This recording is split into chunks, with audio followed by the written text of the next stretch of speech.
اور خاص طور پر یہ بچے جو ہے نا، بچے بھی بارش ہو رہی ہوتی ہے، بارش کے پانی میں نہا رہے ہوتے ہیں، پھر جو گلیوں میں پانی کھڑا ہوتا ہے اس میں بھی نہا رہے ہوتے ہیں، انجوائے کر رہے ہوتے ہیں کہ جی ہم نے باہر جا کے انجوائے کرنا ہے. ان کے اندر بھی یہ پھنسی اور یہ دانے نکلنے کا آج کل میں نے تو دیکھا ہے کہ بچے بھی اس سے افیکٹ ہو رہے ہیں. تو ان کے لیے بھی آپ نے ہمیں بتانا اور بڑوں کے لیے بھی بتانا ہے کہ دانے نکل آئیں تو اس کے لیے کیا ہم لوگ ریمیڈیز جو ہے نا وہ کر سکتے ہیں. اور سب سے پہلے اس کے لیے حفاظی ہماری کیا تدابیر ہو سکتی ہیں کہ ہم اس مرض سے بچ سکیں. ٹھیک ہے، تو اس کے اوپر ہم بات کرتے ہیں. تو سب سے پہلے میں بات کروں گا کہ فنگل انفیکشن کے بارے میں. نارملی یہ فنگل انفیکشن جو ہوتی ہے ایسی جگہ پہ ہوتے ہیں جہاں سکن اوور لیپ ہو رہی ہوتی ہے. جیسے آپ کے ہاتھ ہیں تو آپ کی انگلیوں کے اندر، آپ کے پاؤں کی انگلیوں کے اندر، اور آپ کے نیک پہ، اور باقی بہت سارے جیسے کہ آپ کے بغل کے اندر، اور بہت ایسی جگہ جہاں پر آپ کا پسینہ رک سکتا ہے وہاں پر یہ فنگل انفیکشن ہوتی ہے. یعنی یہ رطوبات کی زیادتی کی وجہ سے جسم کے اندر فنگل انفیکشن ہوتی ہے. تو اس کا ہم جو علاج کرتے ہیں، ہم اس رطوبات کو جسے پراپر وے سے جسم سے نارمل کر لیتے ہیں تو یہ مرض مستقل طور پہ ٹھیک ہوتا ہے اور بار بار یہ اس طرح فنگل انفیکشن نہیں ہوتی. اس کے لیے ہم نے کرنا کیا ہے، سب سے پہلے ہم نے یہ لینی ہے رسوند. یہ ہمارے پاس ہے تو بہت ہی مشہور سی ہے، جس سے عام طور پہ کڑوی بہت زیادہ ہوتی ہے. ہم نے یہ لینی ہے ایک نمبر پہ. اور سیکنڈ ہم نے اس کے ساتھ جو لینی ہے نیم. جو ہے عام طور پہ لوگ تو نیم کے پتوں کو بوائل کر کے اس کے پانی سے نہاتے بھی ہیں، لیکن اس کے جو کھانے کے لیے جو چیز استعمال ہوتی ہے وہ ہے نیم کا جو بیج ہوتے ہیں، اس کے اندر جو مغز ہوتے ہیں ہم اس کو استعمال کرتے ہیں. یعنی مغز سے نیم یہ ہم نے کھانے ہیں. جی یہ کھانے کی ریمیڈی میں بتا رہا ہوں. اور ایٹ دی اینڈ میں آپ کو ایک لوشن بتاؤں گا جو اسکن کے لیے بہت ہی کمال کا ہے اور بہت افیکٹو ہے اور امیڈیٹ رزلٹ بھی دیتا ہے اور کیمیکل سے مکمل طور پہ یہ پاک بھی ہوتے ہیں. اور تیسری چیز ہمارے پاس یہ گندھک آملہ سار ہم اسے کہتے ہیں. آپ نے تیسرے نمبر پہ یہ چیز لینی ہے. یہ تینوں چیزیں برابر وزن میں لے کر ان کو الگ الگ گرائنڈ کر لیں، پھر ان کو مکس کر لیں. چونکہ یہ کڑوی ہوتی ہے اسے ہم کہتے ہیں اس کو کیپسول فارم کے اندر، یعنی بھر کے 500 ملی گرام کے کیپسول خالی مل جاتے ہیں. صبح دوپہر شام ایک ایک کیپسول استعمال کیا جائے. جو ہے نا یہ برابر مقدار میں آپ لوگوں نے لے کے اس کو جو ہے نا وہ اس کا پاؤڈر بنا لیں اور کیپسول بھر لیں مکس کر کے، جسے ہم فنگل انفیکشن کہتے ہیں. یعنی دردر ہے جیسے یہ اس کے لیے استعمال ہوتی ہے. اچھا بچوں میں بھی جیسے میں نے بات کی، ایک تو دانے ہوتے ہیں، ایک جو ہوتے ہیں وہ جو پھوڑے نکل آتے ہیں بچوں کو، اس کے لیے کیا کرنا چاہیے؟ اول تو بچے جو ہوتے ہیں نا وہ سب سے پہلے یہ ہے کہ بہت نازک سے ہوتے ہیں، ان کو میڈیسن دینا بھی بڑا مشکل ہے. سب سے پہلے آپ ان کو کیئر کریں.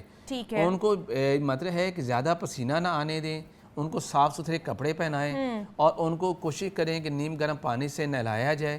اور اس سمے یہ جو میں نے لوشن بتایا یہ ان کو لگا دیا جائے تو کافی حد تک یہ اس سے بچ بھی سکتے ہیں. اور ادروائز اگر پھر بھی ان کو تھوڑے پیسے نکل رہے ہیں تو پھر جیسے میں نے پہلے ایک فارمولہ بتایا ہے رسوند والا، اور تھوڑی مقدار میں جسٹ کالے چنے کے سائز کے برابر آپ ان کو دے دیں تو اس سے یہ مسئلہ ٹھیک ہو جاتا ہے. ٹھیک ہے. اور بڑوں کو نکلے تو یہ جو پہلے والا نسخہ ہے تو پھر یہ 500 ملی گرام کا کیپسول استعمال کرنا ہے. جہاں پر یہ ہے پیشنٹ کو بیکٹیریل انفیکشن بھی ساتھ ہو رہی ہو، جہاں پر یعنی دانے نکلے اور اس کے اندر پس بھی پڑی ہوئی ہو، تو پھر آپ یہاں پر یہ نسخہ استعمال کریں. ٹھیک ہے. اس کے علاوہ اور کوئی نسخہ ہے ہمارے پاس؟ اس کے علاوہ میں یہ دیتا ہوں ایسے لوگ جن کو دانے بھی نکلتے ہیں لیکن اس کے اندر دانے کیا ہوتے ہیں وہ اس میں خون بھی نکلتا ہے اور پس بھی نکلتے ہیں. ہم نے پہلے بتایا ایسے دانے جس میں صرف پس نکلتی ہے تو اس کے لیے تو میں نے رسوند کا بتایا. اور جن لوگوں کے دانوں سے پس اور خون دونوں نکلتے ہیں ان کے لیے ہمارے پاس بڑا سادہ سا نسخہ ہے، گھر کے اندر موجود ہوتا ہے. یہ آپ کے پاس ہلدی ہے، ٹھیک ہے، آپ نے یہ لینی ہے. دوسرے نمبر پر یہ ریٹھے اکثر لوگ یوز کرتے ہیں بالوں کو دھونے کے لیے، لیکن ہم کہتے ہیں اس کا چھلکا لے کے اس کو گرائنڈ کر لیں. اور تیسرے نمبر پہ ہمارے پاس گوند کیکر ہے، جسے گوند ببول بھی ہم کہتے ہیں، کیکر کی گوند ہوتی ہے. یہ تین چیزیں برابر میں پاؤڈر کر کے کیپسول 500 ml کے ایک بھر لے جائیں تو وہ لوگ جن کو دانے نکلتے ہیں جن میں بلڈ اور پس دونوں آ رہے ہیں تو یہ استعمال کریں گے تو وہ بالکل ٹھیک ہو جائیں گے. اب ہم ایک ایسے بھی ہمارے پاس لوگ آتے ہیں جو ہمیں کہتے ہیں کہ حکیم صاحب ایسا ہوتا ہے کہ ہمارے جو دانے نکلتے ہیں اتنے سخت ہیں، ریڈ ہیں، درد کر رہے ہیں، ان کا منہ ہی نہیں بنتا، وہ ختم ہی نہیں ہوتے، کتنے دنوں سے بڑے بڑے گڑھ سے بن رہی ہیں وہ ختم ہی نہیں ہو رہے. تو ایسی کے لیے ہم پھر ایسی دوا دیتے ہیں جو ان کو مکمل طور پر آپ کے ایکسوکرائن گلینڈ جس باڈی میں اتنا ایکٹیو کر دیتا ہے کہ وہ سارا تھرو یورین سارے کا سارا زہریلا مواد نکل جاتا ہے اور دانے بغیر پکے جو ہے وہ ختم ہو جاتے ہیں. اس کے لیے ہمارے پاس جو چیز ہے بڑی سادہ سی ہمارے پاس ہے. ایک تو لینا ہے آپ نے یہاں پر گندھک آملہ سار لینی ہے جی فرسٹ آف آل. سیکنڈ آپ نے اس کے اندر لینی ہے جی بابچی لینی ہے، ہمارے پاس یہ چیز موجود ہے. اور تیسری چیز ہمارے پاس کالی زیری ہے. ٹھیک ہے. یہ 3 چیزیں کالی زیری, بابچی اور گندا کاملا سا, یہ 3 چیزوں کو الگ الگ پاؤڈر کر کے مکس کر لیجئے اور چائے والی آدھی چمچ صبح شام لیں تو چند دنوں کے اندر وہ جو گڑ جو کئی مہینوں سے نہیں ختم ہو رہے, یہ نہیں اتنے سرخ ہیں, سخت ہیں, پتھر کی طرح سخت ہیں, نہ ان کا منہ بن رہا ہے نہ وہ ڈرین ہو رہے ہیں, تو پھر آپ یہ استعمال کریں گے تو اس سے لازمی طور پر وہ مواد ہی سارا تیزابی مواد جو جسم خارج ہو جائے گا اور وہ جسم سے خارج ہو جائے گا, وہ جو ہے نا وہ آپ کے جسم سے خارج ہوگا. بہت سارے لوگ ہمارے پاس آتے ہیں جن کو آرٹیکیریا کا پرابلم ہوتا ہے, جن کو بار بار دھپڑ نہیں کر رہے ہوتے ہیں, اور خاص طور پر برسات کے موسم میں. دیکھیں آرٹیکیریا 2 ٹائپ کا ہوتا ہے, کچھ لوگوں کو گرمی سے اور کچھ لوگوں کو سردی سے بھی, یعنی نہاتے ہیں پانی جسم پڑا, سادی جسم کے اوپر الرجی ہونا شروع ہو گئی, دھپڑ نکلنے آ جائے, تو اس کے لیے ہمارے پاس ایک سادہ سا فارمولہ ہے, وہ صرف گھر میں موجود ہوتا ہے. یہ پودینہ ہر گھر میں موجود ہے. آپ یہ پودینہ پاؤڈر کریں اور چائے والی آدھی چمچ صبح شام لیں, 2 سے 4 دن کے اندر پرانے سے پرانے آرٹیکیریا, وہ آرٹیکیریا, وہ دھپڑ جو کہ پانی جسم میں پڑنے سے سردی کی وجہ سے بڑھ جائے, اس کا یہ بہترین علاج ہے. صرف یہ بہترین علاج ہے. تو آج ہم نے سکن سے ریلیٹڈ جو بھی حکمت میں مؤثر علاج ہیں اس پہ بات کی ہے کہ آپ گھر میں ہی کر سکتے ہیں. تو حکیم صاحب ہمارے ساتھ موجود ہے. حکیم صاحب بہت شکریہ آپ کے وقت کا کہ آپ آئے. جناب, کیا آپ نے کبھی یہ سوچا ہے کہ آپ کو نیلا, سرخ یا سبز رنگ کیوں پسند ہے, یا پھر آپ کا جو لباس ہے یا آپ کے کمرے کی دیوار کا رنگ آپ کے موڈ پر کیوں اثر ڈالتا ہے؟ رنگ صرف ظاہری خوبصورتی کے لیے نہیں ہوتے, بلکہ یہ ہماری شخصیت کا ایک آئینہ اور ہماری نفسیات پر بھی گہرا اثر رکھتے ہیں. کچھ رنگ ہمیں پرسکون کرتے ہیں, کچھ انرجی پیدا کرتے ہیں ہمارے اندر, اور کچھ ہمیں الجھن میں ڈال سکتے ہیں. تو آج ہم جانیں گے کہ رنگ ہمارے شخصیت کے راز کیسے کھولتے ہیں, اور آپ کی طبیعت اور آپ کے مزاج کے مطابق کون سا رنگ آپ کو سب سے زیادہ سوٹ کرتا ہے. تو آج تھوڑا سا ہم رنگوں کے بارے میں بات کرنے کی کوشش کریں گے. تو اس پہ بات کرنے کے لیے زائرہ یاسر ہیں, انہوں نے ہمیں آج جوائن کیا ہے, ایگزیکٹو کوچ ہیں. تو ان سے بات کرتے ہیں کہ کلرز کا کیا امپیکٹ ہوتا ہے ہماری پرسنالٹی کے اوپر, اور کیا ہر کلر کا ڈیفرنٹ امپیکٹ ہوتا ہے ڈیفرنٹ پرسنالٹیز کے اوپر.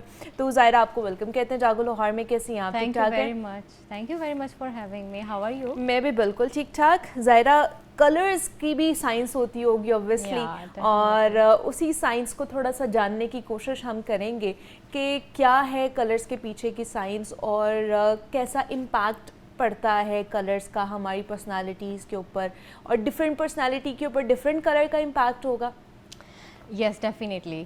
سو سب سے امپورٹنٹ چیز یہ ہے کہ کلر جو میں سمجھتی ہوں being an image consultant and executive presence coach is basically a form of communication. It's just like you are communicating without words. For example when I came in to the room and I saw you, تو میرے ذہن نے کچھ messages receive کیے اور آپ کے بارے میں. Yeah, it was like you are looking really decent kind of a person, and a little bit composed also, elegance, because you know you are wearing the color, but at the same time you know it's very interesting کہ مجھے لگا آپ بہت creative بھی ہیں, because آپ نے تھوڑے سے pop of colors بھی use کیے ہیں, like shocking pink which is not a conventional color ہے نا, and similarly green color, اور آپ کی جو jewelry کا color ہے that is also reflecting your creativity. یا سو اسی طرح سے when you saw me, maybe آپ کے بھی سب کانشیس نے کچھ نہ کچھ رجسٹر کر لیا ہوگا وہ انرجی یا وہ چیزیں. سو جیسے آپ ابھی کہہ رہے تھے کہ جو کلرز ہم پہنتے ہیں وہ ہمیں تو افیکٹ کرتے ہی ہیں, بٹ سامنے والے کو وہ زیادہ امپیکٹ دے رہے ہوتے ہیں. So we need to be very intentional and particular about what we are going to choose. ٹھیک ہے. تو مطلب آج آپ جو بھی پہن رہے ہیں نا, تو وہ یہ دیکھ کر سوچ کر پہنے کہ وہ جو آپ کو اس کا امپیکٹ تو آئے گا, لیکن آپ کسی اور کے اوپر اس کا امپیکٹ کیا آ سکتا ہے, وہ کیا پرسیو کرے گا آپ کو دیکھ کر, آپ کے کلرز کو دیکھ کے. اچھا, اب جیسے اب میں نے تو چلے یہ کلر پہنا نا, اب کچھ کلرز ایسے بھی ہوں گے جو کہ ہمیں پیس سے ریلیٹڈ ہوں گے, جو ہمیں بہت زیادہ اچھی انرجی, پازیٹیو انرجی دیتے ہوں گے, جو ہمیں کامنگ افیکٹ دیتے ہوں گے. وہ کون سے کلرز ہیں, اور ایسے کون سے کلرز ہیں جن کو ہم دیکھیں یا پھر پہنے تو آٹومیٹکلی غصہ آنا شروع ہو جائے یا ہمارا موڈ خراب ہونا شروع ہو جائے؟ ایسے بھی تو کلرز ہوں گے نا پھر. ایگزیکٹلی. اچھا, اس میں بڑی انٹرسٹنگ چیز میں نے ایکسپلور کی, وہ یہ کہ colour is basically a frequency, and there are other planes of communication other than words. ٹھیک ہے. اب جب آپ کمیونیکیشن کی بات کرتے ہیں تو اس میں سب سے امپورٹنٹ چیز ہے آپ کی فیلنگز اور ایموشنز. تو ہم اگر کلر کو دوسرا نام دینا تو میں تو کہوں گی کہ وہ فیلنگز اور ایموشنز ہیں. You are either expressing yourself through colours and that is a symbology. تو اب اس میں آپ نے جیسے ایک بڑا اچھا کویشچن کیا کہ کچھ کلرز ہیں جو سیرین ہیں. یہاں پر ہم اپنے ویورز کے لیے میں بڑی سادہ سا ایک تھم رول بتاتی ہوں. وہ یہ ہے کہ اگر آپ نیچر میں دیکھیں تو جو نیچر کے کلرز ہیں وہ بہت سیرین ہیں. ٹھیک ہے, ان کی الگ فریکوینسی ہے, الگ وائبریشن ہے, and you feel really calm looking at this green colour and that blue colour, right. لیکن اگر آپ کو تھوڑی انرجی چاہیے, پیشن شو کرنا ہے, سامنے والے کو آپ نے تھوڑا سا پیشنیٹ کرنا ہے یا اپنا تھوڑا سا ایکسائٹمنٹ شو کرنی ہے, so you are going to be choosing reds, oranges, yellow colour, اس طرح سے.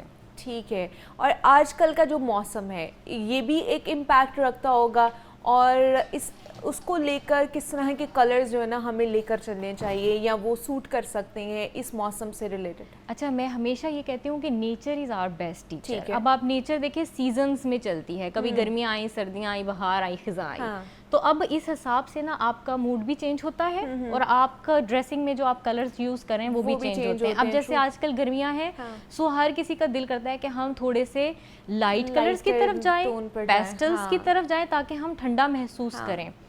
اگر ہم لائٹ اور پیسٹلز ہمیں نہیں سوٹ کرتے, کیونکہ یہاں میں ایک بڑے مزے کی چیز آپ کو بتاتی ہوں کہ اگر آپ کی اسکن لائٹ ہے, فیئر ہے, جیسے کہ آپ کی اسکن ہے, تو آپ پہ لائٹ کلر زیادہ خوبصورت لگیں گے. اگر آپ کی اسکن ہلکی سی گندمی زیادہ ہے اور تھوڑی سی ڈارکر کی طرف ہے تو زیادہ دبے ہوئے کلرز اچھے لگیں گے. اب میں یہاں پہ یہ رول نہیں دے سکتی جنرلی کہ گرمیاں آ گئی ہیں چلیں جی سب لوگ پیسٹلز خرید کے پہن لیں. وہ جو بندہ تھوڑا سا ویٹش ٹون والا ہے, جو ہماری نارملیشن ہے, اس کے اوپر تو بالکل ہی وہ اچھے نہیں لگیں گے. تو اس کو کیا کرنا ہے, نیچر میں سے ہی, جیسے یہ باٹل گرین کلر ہے وہ پک کر لیں. گرین کا تھوڑا سا ایسا شیڈ تو تھوڑا سا دبا ہوا ہے, ٹھیک ہے, تھوڑا سا گہرا ہے, وہ چوز کر لیں. اسی طرح سے جو آپ کے بلو کلر ہے اس میں آپ نیوی میں چلے جائیں. لائک آپ دیکھیں نا کلرز, آپ لائٹ اسکائی بلو نہ پہنیں, آپ تھوڑا سا ڈارکر میں چلے جائیں, لیکن اگین وہ آپ کو کولنگ افیکٹ ہی دے گا. اسی طرح جب سردیاں آتی ہیں تو you are like you want to be cozy, you want to remain in your silo, you want to feel really comfortable, تو اس میں پھر آپ تھوڑے ڈارکر کلرز میں جانا پسند کرتے ہیں, جیسے کہ بلیک ہو گئے, گریز ہو گئے. اب آٹم آتی ہے تو ہمارے لیے وہ سب سے خوبصورت موسم ہے, کیونکہ آٹم کے کلرز کیسے ہیں, براؤنش, اورنج, ٹینجرین, یہ سارے کلرز جو ہیں یہ آٹم میں آ جاتے ہیں. تو اس میں ہمارا دل کرتا ہے ہم بال بھی اپنے کلر کروا لیں, ہے نا, تھوڑے سے برونیٹ کلر میں چلے جائیں, ریڈش کی ٹون ایڈ کرائیں. تو خواتین کے تو ہی شوق ہوتے ہیں. کچھ خواتین ہیں نا یا کچھ مرد بھی ہیں جو ایک طرح کے کپڑے پہنتے ہیں, ایک طرح کے کلرز ہی, کچھ کو پسند ہے بلیک تو وہ بلیک کی طرف ہی جاتے ہیں, ان کی پوری وارڈروب بلیک ہوتی ہے. کچھ کو نیوی بلو, خواتین میں بھی ہوتا ہے کنہیں کو بلو کی ٹون پسند ہے تو وہ صرف بلوز میں ہی جا رہی ہوتی ہیں, مرد بھی بلوز میں جا رہے ہوتے ہیں. تو صرف ایک کلر چوز کرنا وہ بھی آپ کے اوپر کوئی امپیکٹ رکھتا ہے؟